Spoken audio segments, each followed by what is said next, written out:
Oke, sekarang kalian buka pembelajaran 3. LKSMA-nya dibuka pembelajaran 3 halaman berapa? Halaman 14. Yang akan kita pelajari pertama adalah gimana di rumah kalian pada akhirnya ada yang namanya listrik. Kalau misalnya gelap bisa jadi terang, yang awalnya mesin cuci nggak nyala dicetrekin bisa jadi nyala. Yang awalnya gerak pakai kipas angin nggak nyala dicolokin ke listrik, kipas anginnya bisa muter, bisa menghasilkan angin. Nah, gimana proses listrik itu sampai ke rumah-rumah kalian? Nah, pertama ada pada pembangkit listrik. Pembangkit listrik pernah kalian pelajari di kelas berapa? 3. Ada pembangkit listrik apa aja? Yang tanya kalian yang jawab. Kalau PLTA itu pembangkit listrik tenaga apa? Kalau PLTU tenaga semua. Kalau PLTN pembangkit listrik tenaga. Kalau PLTS ada pembangkit listrik tenaga apa lagi? Bayu. Hah? Bayu. Ada apa lagi? Bayu itu apa sih? Angin. Makanya nggak boleh kayak gitu. Pertama ada pada pembangkit listrik. Pembangkit listrik itu ada banyak jenisnya. Ada yang menggunakan energi, ada yang ngobrol. Kalau mau ngobrol ibu nggak akan ngejelasin. Sok di luar nunggunya. Ibu mau ngejelasin sama yang mau menyimak. Kalau nggak mau menyimak, mangga di luar.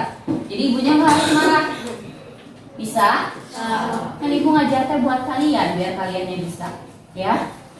Pertama ada pembangkit listrik, ada PLTU, PLTN, PLTB, PLTS dan lain sebagainya. Beda-beda tergantung bahan bakar atau jenis PLTU yang digunakan. Kalau ini menggunakan bahan bakarnya batu bara. Nah, berikutnya dari misalnya pembangkit listrik berawal dari pembangkit listrik yang tadi sudah kalian tahu, ada PLTU dan sebagainya. Dari pembangkit listrik ini, listrik itu ada dibuat penaik tegangan. Ada nih penaik menara yang lebih kecil dari menara yang nanti akan dijelaskan. Menara disimpan di sini di saluran di penaik tegangan. Kenapa ada penaik tegangan? Dari sumber energi listrik pertama diserahkan ke penaik tegangan itu tujuannya agar mengurangi kerugian hambatan pada transmisi supaya tidak terjadi kerugian-kerugian biaya dan sebagainya. Dari penaik tegangan kalau sudah siap untuk didistribusikan baru dialirkan dulu ke saluran transmisi.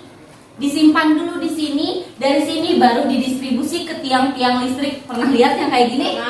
Ada biasanya di depan rumah atau di jalan-jalan ya.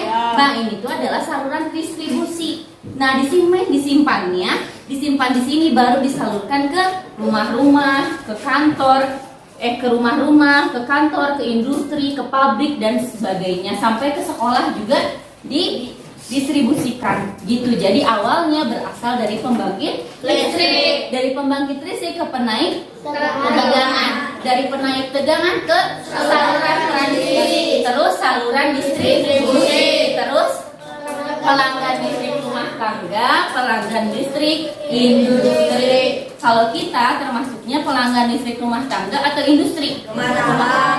Yang kalian rasakan di rumah kalian. Ada gambar di halaman 15. Di nomor seperti yang ada pada gambar di papan tulis. Mohon maaf kalau gambarnya jelek karena ibu memang nggak bisa gambar, tapi semoga dapat dipahami. Ada gambar yang lebih jelasnya di buku kalian. Ketemu? Kasih nomor. Nanti dihafalkan gimana caranya sih proses listrik itu sampai ke rumah kalian, mulai dari pembangkit listrik, terus ke penaik tegangan, saluran transmisi, terus saluran distribusi, pelanggan listrik rumah tangga sampai kepada pelanggan listrik industri. Kayak misalnya GSI tahu yang di daerah Sukarara itu pelanggan listrik rumah tangga atau industri. Tegangannya lebih besar atau lebih kecil? Lebih besar karena lebih besar juga listrik yang digunakan di sana itu gitu. Ngerti sampai situ? Oke. Kalau sudah